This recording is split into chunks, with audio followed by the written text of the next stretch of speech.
ડાંગ જિલ્લા કોંગ્રેસના 2 તાલુકા પ્રમુખોએ પક્ષમાંથી રાજીનામા આપ્યા। કોંગ્રેસ પ્રભારી રાજેશ ગામિત સામે ગંભીર આક્ષેપ કરવામાં આવ્યા છે। વઘઈ અને સુબીર તાલુકા કોંગ્રેસ પ્રમુખોએ પદ છોડી દીધું। ટિકિટ માટે નાણાંની માંગણી થઈ હોવાનો આક્ષેપ છે। 25 વર્ષથી પક્ષમાં જોડાયેલા હોવા છતાં ટિકિટ ન મળી। પક્ષ વિરોધી કામ કરનારાઓને ટિકિટ આપી હોવાનો આરોપ લાગ્યો। તાલુકા પ્રમુખ હોવા છતાં ચૂંટણી પ્રક્રિયામાં તેમને અંધારામાં રાખવામાં આવ્યા। प्रदेश प्रमुख ने लखेलो राजीनामानो पत्र सोशल मीडिया पर वायरल थयो छे। बंने प्रमुखोए पक्षना प्राथमिक सभ्य पदेथी पण राजीनामું આપ્યું। ચૂંટણી ટાણે મોટા પાયે રાજીનામા પડતા ડાંગનું રાજકારણ ગરમાયું।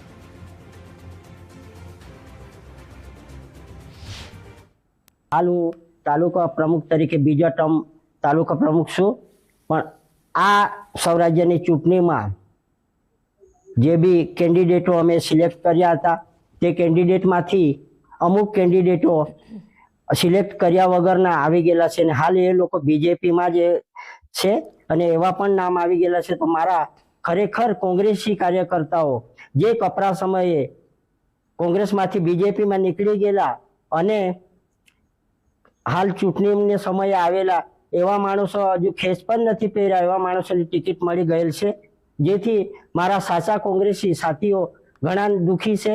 અગાઉથી જે સેક્ટર પ્રમુખ મંડળ પ્રમુખોની નિમણૂકો કરીને જે વ્યક્તિ ઉમેદવારી કરવા માંગતા હતા એમના નામો નક્કી કરવામાં આવ્યા હતા, પણ એ નામોને અવગણના કરી અને આ સ્થાનિક સ્વરાજ્યની ચૂંટણીમાં મેં પણ તાલુકા પંચાયત 2 બારખાંદિયા પર ઉમેદવારી નોંધાવી હતી। મારા ઉમેદવારીના સંદર્ભમાં અમારા પ્રભારીશ્રીએ મને વોટ્સએપ કોલ દ્વારા એમના ઘરે બોલાવી અને નાણાકીય લેવડ દેવડ અંગેની વાત કરતા મેં મારા નૈતિકતાને વિરોધ હોવાને કારણે એ વસ્તુનો સ્વીકાર ન કરેલ, જેથી પીએસસી કમિટીમાં કોઈ પણ જાતના ચર્ચા વિચારણા કર્યા વગર ભાજપ સાથે જોડાયેલા લોકોને ટિકિટ આપી દેવામાં આવી છે અને અમારા જેવા પક્ષના વફાદાર વ્યક્તિઓને ટિકિટની ફાળવણી કરવામાં આવી નથી એવું જાણવા મળેલ છે। અત્યારે હાલને પણ હું તાલુકા કોંગ્રેસ સમિતિનો પ્રમુખ હોવા છતાં કયા વ્યક્તિને કોંગ્રેસ પક્ષનો મેન્ડેટ આપવામાં આવ્યો છે તેની મને જાણ નથી।